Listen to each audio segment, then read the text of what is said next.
Everyone, আসসালামু আলাইকুম, welcome back to our new video. তো আজকে দেখতেছো ইন্ট্রোটা নিলাম একদম পুরো রেডি হয়ে। এই ড্রেসটা কি তোমরা চিনতেছো? এই ড্রেসটা হচ্ছে সামির হলুদের, সামি মুনতার হলুদে আমরা সবাই পরছি সেই ড্রেস। Hello everyone. ড্রেসটা আমার কত লুজ হয়েছে আর এখন আমার একদম ফিটিং, আমার পুটকু হয়ে গেছে আরো। তো এটা আজকে পরছি ড্রেসটা। আসলে আজকে এটা পরার কোনো অকেশন না, আমরা যাচ্ছি পার্লারে শুধুমাত্র নিজেদের প্যাম্পারিং এর জন্য। প্রতি মাসের মতো যাচ্ছি, এ মাসেও আগে যাওয়ার কথা ছিল, আমাদের সময় হয় নাই। কিন্তু এই ড্রেসটা পরছি কারণ অনেকদিন হয়েছে এই ড্রেসটা পরা হয় না, এই জন্য এবার এই ড্রেসটা পরছি। এই ড্রেসটা পরে যাচ্ছি, কিন্তু আসলে এটা একটু দাঁত লাগতেছে, বাট ভালোই লাগতেছে। ড্রেসটা পরাই হয় না আমাদের। এবার ওই যে কি বলে সুমনের হলুদে গেছি, তখন তো আমরা হলুদে অন্য একটা ড্রেস কিনছি, যে সময়টা পরছি। কি বললাম, নতুন ড্রেস পরলাম, নতুন কিনছি না, এই জন্য না তো এটাই পরতাম। কিন্তু এই ড্রেসটা খুব, এটা কেন স্বামীর বিয়ের প্রত্যেকটা ড্রেস এত সুন্দর। ওর বিয়ের দিন যেটা পরছি ওটা তো মানে আমি আর পরতে পারবো না, কারণ ওই দিনই আমার অনেক ফিটিং ছিল, এখন ওটা আমার ঢুকবো না জীবনও। ওই ড্রেসটা অনেক সুন্দর। ওই ড্রেসটা কি সেল করে দেবো? ওটা তো আমি পরতে পারবো না, একবার পরছি। কোনটা? স্বামীর বিয়ের দিন যেটা পরছি, ও হলুদ কালারের, ওইটা আমারও সেম দুজনেই তো সেম। কিন্তু আমি আর ওটা পরতে পারবো না, ওই ড্রেসটা সেল করে দিই। স্বামীর বিয়েতে যেটা পরছিলাম ওটা আমার আর লাগবে না। না, কোন ড্রেস সেল করা যাবে না। তোমরা যারা কিনতে চাও যে আপু তোমরা তো একবার করে ড্রেস পরো, একবার করে না আমরা পরি কিছু কিছু ড্রেস একবার করে পরা যেগুলো অনেক ভারী, বাট ওটা দ্বিতীয়বার আবার পরবো অবশ্যই।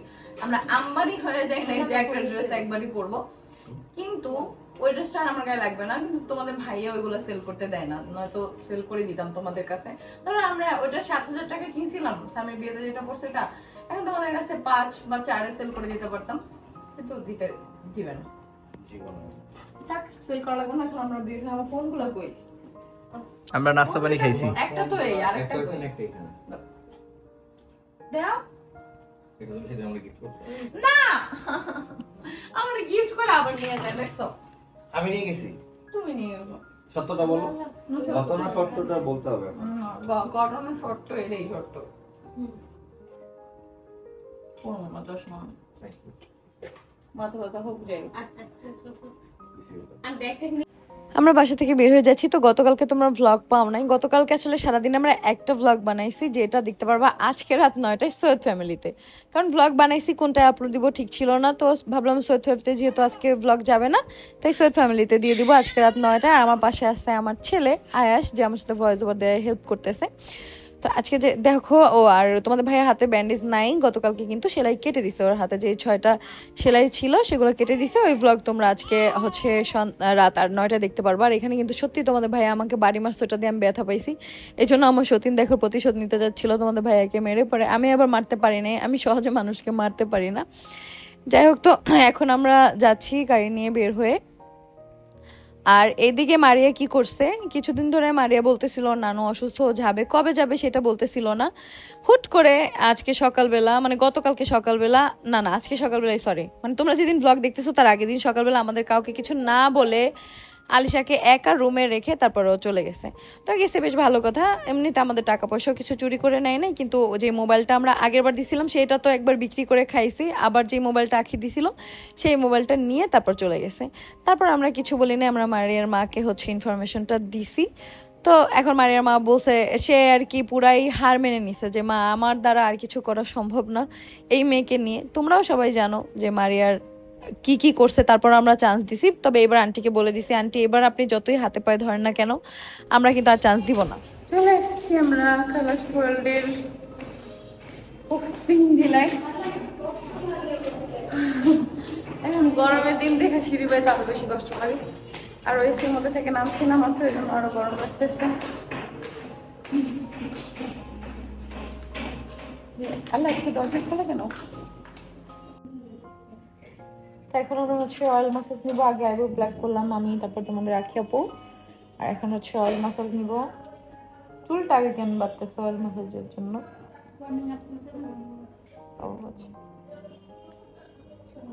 কি কাকড়া ব্যান্ড দিয়ে আমার চুলটাকে বাঁধতেছে, এটি বলে পারফেক্ট। 2 মিনিট পরে খোলা যায়, আমার চুলে জীবনও থাকে না। কিন্তু সুন্দর লাগে এটা বাঁধতে। তোর চুলে থাকবো কারণ তোর ছোট চুল। আমার চুলে থাকবে না, আমি একটা জাকি দিলেই দেখ।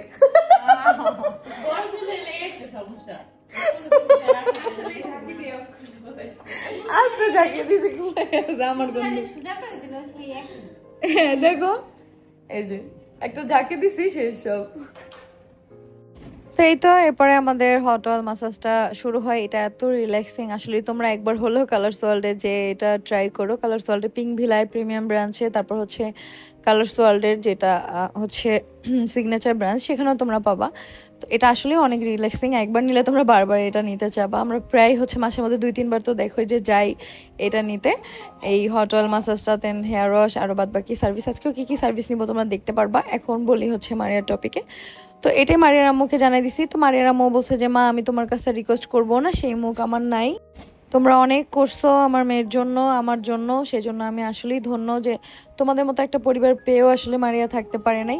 আর লাস্ট কয়েকদিন ধরে মারিয়া শুরু করছিল বিভিন্ন ছেলেদের সাথে ফোনে কথা বলা, যেটা আসলে আখি আর আমি অ্যালাউ করতেছিলাম না। ওকে বলতেছিলাম যে এইভাবে র্যান্ডমলি ছেলেদের সাথে কথা বলিস না।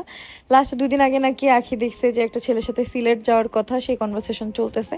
এখন জানি না আদৌ কি করছে, তবে বলবো যেখানেই থাকুক মারিয়া ভালো থাকুক, এটাই বলবো। কারণ আমাদের সাথে মারিয়া কখনোই খারাপ কিছু করে নাই। ও যা করছে নিজে নিজে করছে, ছেলেদের সাথে কথা বলুক বা হচ্ছে ওর হাজব্যান্ডের নামে মামলা দিতে যাক, যা আমাদের যেটা করছে হচ্ছে আখির ফোনটা বিক্রি করে, মানে আখির যে অ্যান্ড্রয়েড ফোনটা ওকে চালাতে দিছিল ওই ফোনটা বিক্রি করে তারপর হচ্ছে ওর হাজব্যান্ডের নামে মামলা দিছে। এটাই আমাদের অনেক বড় ক্ষতি হয়েছে, কারণ তোমাদের আখি আপু অনেক কষ্ট পাইছে, কারণ ও অনেক ভালোবেসে মারিয়াকে ফোনটা দিছিল। আর লাস্টের বার কিন্তু আমিও হার মেনে গেছিলাম যে আখিকে মানে মারিয়াকে আর আনবো না, কিন্তু তোমাদের আখি আপুই লাস্টের বার বলছিল যে আন্টির সাথে কথা যে আসুক 6 মাসে ওকে তাহলে বেতন দিব না। কিন্তু তারপরেও কিন্তু ঈদের সময় ওকে একটা ড্রেস কিনে দিছি, তারপরে হচ্ছে আবার ওর মাকেও টাকা পাঠিয়ে দিছি যাতে ওর ছোট বোনকে ড্রেস কিনে দিতে পারে। যতটুকু সম্ভব আমরা আমাদের তরফ থেকে করছি। তারপরে যদি একটা মানুষের মন না টিকে হচ্ছে উঠান করে ছেলেদের জন্য, সেই ক্ষেত্রে তো আমাদের কিছু করার নেই। যাক, আমি বলবো যেখানেই থাকুক বিয়ে করে থাকুক। আখিরও কথা সেইটাই। আখি 2 দিন আগে দেখছিলে না একটা ছেলের সাথে বলছে যে সিলেট যাবে, 2 দিন আগে।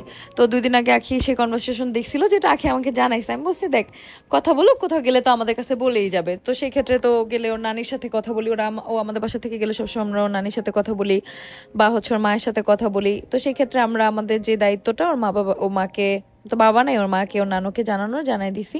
ওর মা আসলে অনেক কান্না করতেছে যে দেখো মা এই মেয়েটাকে নিয়ে আমার কষ্টের আসলে শেষ নাই। বিশ্বাস করো তোমরা সবাই কমেন্ট করছো যে মারিয়াকে রাইখো না আপু, ও তোমাদের কোনো ক্ষতি করবে, কিন্তু ও কখনোই আমাদের কোনো ক্ষতি করে নাই। আমি সবসময় বলি আমাদের বাচ্চাদেরও কোনো ক্ষতি করে নাই। ও আলিশা আয়াসকে 2জনকেই যথেষ্ট আদর করে হচ্ছে বড় করছে। ও লাস্ট হচ্ছে 1 মাস ধরে আলিশাকে রাখতেছিল, এর আগে আয়াসকে রাখছে। তো বাসার কি ওরা সবাই তো 2টা বাবুকেই মিলাই ঝিলাই হচ্ছে দেখাশোনা করে, অনেক আদর করে লালন পালন করছে মারিয়া। কিন্তু না বলে চলে গেছে, এই জন্য আমরা সবাই অনেক কষ্ট পাইছি। তখন হচ্ছে আমরা সবাই কাজে ব্যস্ত ছিলাম, ঘুমেছিলাম মেনলি। সকাল 7টা বাজে, তখন মেবি না কয়টার সময় গেছে আসলে টাইমটা বলতে পারবো না সঠিক ও কখন গেছে, বাট বাসার সবাই ঘুমেছিল। তখন হচ্ছে ও চলে গেছে। তো যার জন্য হচ্ছে আমরা দেখি নাই, আমরা খেয়াল করতে পারি না। আর ও সকালবেলাই হচ্ছে বাবুকে আমাদের কাছ থেকে নিছে। সকালবেলা আপা যেমন হচ্ছে আয়েশকে নিছে, যে তখন সারা রাত যেহেতু আমাদের কাছে ছিল, সকালবেলা যাতে আমরা একটু ঘুমাইতে পারি। আর মারিয়াও হচ্ছে আলিশাকে সকালবেলায় নিছে, মনে হয় 6টার দিকে নিয়ে আবার 7টার দিকে হচ্ছে মনে হয় বের হয়ে গেছে, এরকম কিছু একটা। তো আন্টি আমাদের বাসায়, যে আন্টি রান্নার আন্টি, সেও তো জানো প্রায় 8-9 মাস ধরে আমাদের বাসায় আসে। আলিশা হওয়ার সাথে সাথেই সে আসছিল। তো সে 9 মাস ধরে আসছে। আন্টি আজকে কান্না করে দিছে, মা তোমরা যথেষ্ট করছো মারিয়ার জন্য, মারিয়াকে আর আইনো না। আমিও বলবো ওকে আর আইনো না, ওকে আর স্থান দেওয়া ঠিক হবে না। পরে আমি আর আখি মিলেও ডিসিশন নিলাম যে একবার আমি মায়া দেখাইছি, একবার আখি মায়া দেখাইছি। আসলে আমরা পারি না মানুষের সাথে ওইভাবে, একটা মানুষ থাকলে অনেক মায়া তৈরি হয়। আরও হচ্ছে ও বাবু 2টাকে অনেক বেশি ভালোবাসে, এই জন্য ওর প্রতি আরও ভালোবাসা ছিল। আর বিশেষ করে ওর মায়ের রিকোয়েস্টের জন্য। লাস্টবার তো আমি কথা বলি নাই, ওর মায়ের সাথে আখি কথা বলছে। আখির সাথে এমনভাবে রিকোয়েস্ট করছে যে আখি আর না বলতে পারে নাই। পরে বলছে যে তাহলে কিন্তু এটা বলছে যে আন্টি 6 মাস আমরা বেতন দিব না, সেটাও বলছে যে বেতনের দরকার নেই, ওর আসলে থাকার জায়গায় নেই, ও জাস্ট থাকতে পারলেই হয়েছে। তো যাই হোক, এই মেয়েটাকে বলবো আল্লাহ হেদায়েত দিক, আমাদের বাসায় থাকতে পারে নাই। এই মৌ আছে, দেখো মৌ আজকে 9 মাস ধরে, একদম আলিশা হয়েছে তারপর থেকে মৌ আছে, মৌ আর আন্টি একসাথে আসছে। সেই মৌকে নিয়ে কোনো কিছু হয় নাই, মাশাআল্লাহ। ওর আরিফের সাথে বিয়ে হয়েছে, এখনও সংসার করতেছে, আমাদের বাসায় থাকতেছে। কখনো ও ছুটি নেওয়া ছাড়া না বলে আমাদের বাসা থেকে চলেও যায় নাই, কোনো কিছু বিক্রিও করে নাই। মৌকে মারিয়াকে কিন্তু সবসময় সব কিছু সমান সমানই দিতাম, সেম দামের ড্রেস কিনে দিছি দুইজনকেই, 3,500 করে যে কটসেটগুলো সেগুলো ঈদে কিনে দিছি, লিপস্টিক লাগুক যাই লাগুক। শুধু মৌকে ওর মৌয়ের বিয়ের সময় কিছু বেশি কিনে দিছি, সেটা ওর বিয়ে, সেটা তো ওকে দিবই, এছাড়া সব কিছুই সমান সমান দিতাম। তারপরেও একটা কথা আছে না যে অনেক সময় মানুষের মন পাওয়া যায় না। যাই হোক, যেখানেই থাকো মারিয়া ভালো থাকো, এটাই বলবো, দোয়া করি। আর কারো বাসায় এভাবে থেকে তার কাছে না বলে এভাবে চলে যাও না। আমি মিথ্যা কথা বলবো না, বললে অনেক কিছু আমরা বলতে পারতাম যে এটা ওইটা চুরি করে নিয়ে গেছো, সেটা কখনোই বলবো না। বাট আখি যেই মোবাইলটা বিক্রি করছো আর হচ্ছে যেই মোবাইলটা এখন নিয়ে গেছো, এই দুইটা মোবাইল দিয়ে গেলে আখি অনেক খুশি হইতো, কারণ দুইটাই হচ্ছে একটা আখির মোবাইল আর একটা হচ্ছে রিয়ার পুরানো মোবাইল, যেটা আখিয়ে দিছিল। হ্যাঁ, মানে রিয়াকে আমরা যখন কিনে দিছি তখন রিয়া বলছে যে তাহলে আমার কাছে তো আছে, এটা হচ্ছে মারিয়াকে দেই। আমার এই যে ওপ্পো যে ফোনটা, ওইটা হচ্ছে আমি মানে যখন আর কি কিনছি, আর 5-6 বছর আগে 24,000 টাকা দিয়ে ফোনটা কিনছিলাম, আর লাস্টে যে ফোনটা ওইটা 18,000 টাকা দিয়ে কিনছি। তো এই দুইটা ফোনই তুমি দিয়ে যাও ফেরত, তাহলে আমরা খুশি হব। আর এতটুকুই বলবো, যেখানে থাকো ভালো থাকো। তো এরপর দেখো এই যে আমাদের সার্ভিসগুলো সব আমরা নিচ্ছি, এখানে ম্যানিকিউর প্যাডিকিউর করতেছি। আমরা কিন্তু হেয়ার ওয়াশ করছি, হেয়ার ওয়াশ শেষ করে এখন ম্যানিকিউর প্যাডিকিউর করে তারপর হচ্ছে আমরা বাসার দিকে চলে যাব। আর আমরা তোমাদের তো বলছি একটু ব্যস্ততার কারণে আমাদের পেজ একটু ঝামেলা চলতেছে, যার জন্য আমরা একটু ব্যস্ত, এই জন্য তেমন ভ্লগ করা হয় না। কিন্তু এখন থেকে তোমরা নিয়মিত ভ্লগ পাবা। অনেকেই কমেন্ট করতেছে আপু এখন থেকে একদিন পর একদিন ভ্লগ দিবা? না, একদিন পর একদিন ভ্লগ দিব না, প্রতিদিনই দিব ইনশাল্লাহ। তোমরা সবাই আমাদের জন্য দোয়া করো যাতে আমরা সবসময় ভ্লগ দিতে পারি। আসলে মারিয়াকে অনেক ভালোবাসতাম, তো তাই চলে গেছে, আসলে অনেক কষ্ট লাগে। এত কিছুর পরও আমরা বাসায় বলাবলি করতেছি যে ও যে চলে গেছে কিছু না বুঝে, যে কোনো ছেলের সাথেই যাক বা মেয়ের সাথেই যাক, সেখানে কেউ বেশি দিন থাকতে পারবে? কে কাকে কয়দিন খাওয়াবে? নিজের স্বার্থ ছাড়া সবাইকে আমাদের মতো। তারপরও বলবো ভালো থাকুক, আর আল্লাহকে হেদায়েত দিক, যেখানেই থাকুক সেখানের মানুষের যাতে মন জয় করে থাকতে পারে, সেটাই বলবো। আর এখানে এখন হচ্ছে আমরা কিন্তু দেখো ভিডিওস বানাচ্ছি কিছু, যেটা হচ্ছে হাবিবি, মানে ওর নাম হচ্ছে হাবিবা, বাট আমি ওকে সবসময় হাবিবি বলে ডাকি, ওকে আমার অনেক ভালো লাগে, অনেক কিউট। এই হচ্ছে এখানে সবাই অনেক কিউট, প্রত্যেকটা স্টাফে অনেক বেশি কিউট, আর আমাদের সাথে অনেক বেশি ভালো সম্পর্ক, সবাই আমাদেরকে অনেক বেশি ভালোবাসে। আসলে ওরা প্রত্যেকটা ক্লায়েন্টের সাথেই অনেক ভালো ব্যবহার করে, প্রত্যেকটা সার্ভিসের সময় ওরা জিজ্ঞেস করে যে হচ্ছে সব কিছু ঠিক আছে কিনা, না হলে আবার করে দেয়। ওরা আসলেই অনেক বেশি কাইন্ড। তো তোমরাও সবসময় সবার সাথে ভালো ব্যবহার করবা, যে কোনো জায়গায় হোক না কেন, সেটা একটা রেস্টুরেন্টের ওয়েটার থেকে শুরু করে একটা স্যালনের স্টাফ, যে কোনো মানুষ, সবার সাথে ভালো ব্যবহার করবা সবসময়, দেখবা তারাও তোমাদের সাথে ভালো ব্যবহার করবে। তো এই যে এখন আমি বসে বসে এক আঙ্গুল দিয়ে মোবাইল চাপতেছিলাম, কারণ আমার একদমই ভালো লাগে না বসে বসে রিলস দেখতেছিলাম। আসলে এই যে নরেনাপুর বিয়ে হয়েছে না, ওই বিয়ের ব্লগগুলো দেখতেছিলাম, আমার অনেক ভালো লাগে।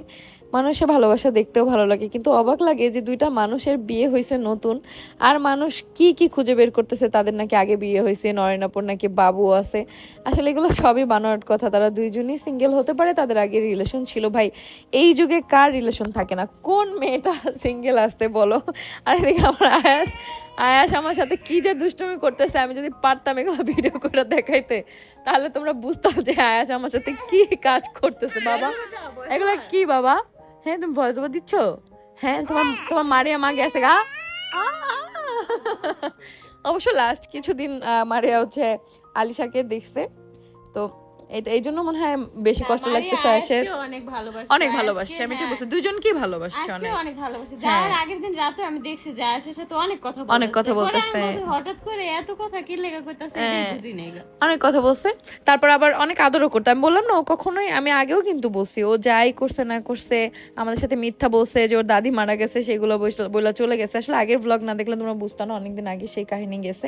আগে হচ্ছে ওই যে চলে গেছিল তখন হচ্ছে যে মামলা দিছে, সেই মামলার কাগজটা আমার কাছে আর কি আছে, মানে কাগজের কপিটা। আর হচ্ছে ওর যে শ্বশুর ছিল, মানে ওর হাজবেন্ডের বাবা, ওনার পাসপোর্টটা মনে হয় মারিয়া চুরি করে ওই বাসার থেকে আনছে। আমার একদিন বলছিল যে পাসপোর্টটা দেব না, কারণ ওই পাসপোর্টটা দিলে মানে কি যেন করবে, হ্যাঁ বিদেশ যেতে পারবে না, মানে অনেক কাজ নাকি আটকে থাকবে, এই জন্য আর কি পাসপোর্টটা রেখে দিয়েছে। সো এখন হচ্ছে আমাদের কাছে সেই পাসপোর্টটা আর হচ্ছে ওর হাজবেন্ডের নামে যে জিটি না জানি কি যে ধর্ষণ মামলা দিছে, ধর্ষণ মামলা হাজবেন্ডের নামে মামলা দিছে, সেই কাগজটা আর কি এখন আমাদের কাছে আছে। হ্যাঁ, তারপর ওর পেপারস তো আছে, ওর তো এনআইডি কার্ড নাই, ওর জন্ম নিবন্ধন, ওর আম্মুর বাসা আমরা চিনি, ওর আম্মুর সাথে আমাদের অনেক ভালো সম্পর্ক। আম্মু অনেক কান্নাকাটি করতেছে যে মা তোমাদের বাসায় ও থাকতে পারে না। আসলে এরপর আমার কিছু বলার নাই যে ও কোথায় থাকতে পারবে। আসলে ওকে নিয়ে ওর মাও অনেক জ্বালায় আছে, তোমরা সবাই জানো। ওর আম্মু আসলে মেন ভয় পাইতেছে হচ্ছে ওর আম্মুর সংসারটা টিকবে কিনা এই জন্য। হ্যাঁ, ওর জন্য। কারণ ওর যে বাবা মানে ওর যে জন্মদাতা বাবা, সেই বাবা ওর আম্মুরে ফোন দিয়ে আর কি ডাইরেক্ট থ্রেট দিতেছে যে আমার মেয়েরে কেন রাখতে পারোস না, কেন ইয়া করস না। আর ওর মা এখন যার সংসার করে সে আসলে এইসব ব্যাপারের মধ্যে ধারে কাছেও নাই। সো সে এই ব্যাপারগুলা কোনো হ্যান্ডেল করতেছে না। তার মা একাই, মানে মারিয়ার মা একাই, আর হচ্ছে মারিয়ার নানি, এই দুইজন মিলে হচ্ছে এই ব্যাপারগুলো আর কি দেখতেছে। আর আমাদের সাথে টুকটাক তাদের সাথে কথা বলা হয় এই দুইজনের সাথে। আর এই জন্যই কিন্তু আমাদের মায়া লাগছে, কারণ ওনার সংসারে এই কথাটা শুনে আমার বেশি খারাপ লাগছে সেটা হলো মারিয়ার যে নিজের বাবা আছে, সেই বাবা আর কি মারিয়ার আম্মুকে ফোন দিয়ে এখন রীতিমতো হুমকি দেয়, মানে মারিয়া কোথায়, নিজের মেয়েকে কেন রাখতে পারলো না, মানে এখন আর কি বেশি রাখে নাই। আর সেও কিন্তু রাখে নাই। যখন আমাদের বাসা থেকে ওর হাজবেন্ডের নামে মামলা দিতে গেছিল তখন কিন্তু ওই বাবার কাছে গেছিল, কিন্তু ওই বাবা ওর স্থান দেয় নাই। না, এটাও বলছে মারিয়ার আম্মু আমাদের কাছে বলছে যে ওর নিজের বাবা ওকে স্থান দিচ্ছে না, তাদের বাসা মানে ফরিদপুর, ওইখানে স্থান দিচ্ছে না। আর আমার এখানে তো আমি রাখতে পারবো না, আমার একটা সংসার আছে, তোমাদের কাছেই রাখো মা। শুধুমাত্র ওই আন্টির কথাই বিশ্বাস করে রাখছিলাম, কারণ মানুষটার জন্য মায়া হয়েছিল, তার ছোট একটা বাচ্চা আছে। কিন্তু কিছু করার নাই, এত মায়া দেখে আসলে সবসময় ভালোবেসে আমরা ঠকেই যাই, আর যত মানুষকে ভালোবাসি না কেন। তবে একটা কথাই বলবো যে মারিয়া ভালো থাকিস, তোর জন্য অনেক দোয়া করি, যেখানেই থাকো না কেন মানুষের সাথে মিথ্যা বলিস না কখনো। আমি একটা কথাই বলবো, মারিয়ার স্থান আমাদের বাসায় আর কোনোদিন হবে না, এটা আমি এখন মানে ভালো মতো বলে দিতেছি। কারণ কি মারিয়া যেহেতু দূরে গেছে অবশ্যই আমাদের ভিডিওগুলো দেখবে, তো এই জন্যই বলে দিছে। আর কিন্তু ভুলেও মানে কোনোদিনও আমাদের দরজায় আর কি আসিস না, কারণ কি আর কোনোদিনও তোরা একসেপ্ট করবো না, কোনোদিনও না। কারণ এইবার কেউ চায় না তুই যেখানে আছিস ভালো থাক, সেটাই। যেহেতু তুই আমাদের বাসায় তোর যে ফ্রেন্ড ছিল মৌকে বলছিস যে তুই অনেক ভালো আছিস, অনেক শান্তিতে আছিস, অনেক সুখে আছিস, আমরাও চাই যে তুই অনেক সুখে থাক, শান্তিতে থাক। তো এই জন্য আর কি বলে দিলাম। আর কোনোদিন ভুলেও চিন্তা করিস না যে আর কোনোদিন আসলে মানে জায়গা দিব বাকি, আর কোনোদিন না। মানে এটা এখন আমাদের মধ্যে ভয় চলে আসছে। তোর কোন বিশ্বাসে? কারণ একটা কথাই আমি বলবো যে আজকে আমরা অনেক ভয় পাইছি ও যখন আলিশাকে নিছে, যে ও তো চাইলে আলিশার কোনো ক্ষতি করে যেতে পারতো, কিন্তু আসলে ওই ধরনের মেয়ে না, এই জন্যই করে নাই। সেটাই যে ও কখনোই আমাদের কোনো ক্ষতি করে নাই। তবে এই যে না বলে চলে যে এই জিনিসটাই ও খারাপ করছে, ও বললে আমাদের কাছে বলেই চলে যেতে পারতো যে আমার নানি অসুস্থ, 2-3 দিন ধরে তো এই কথা বলতেছিল, আমরা বলছি যে যা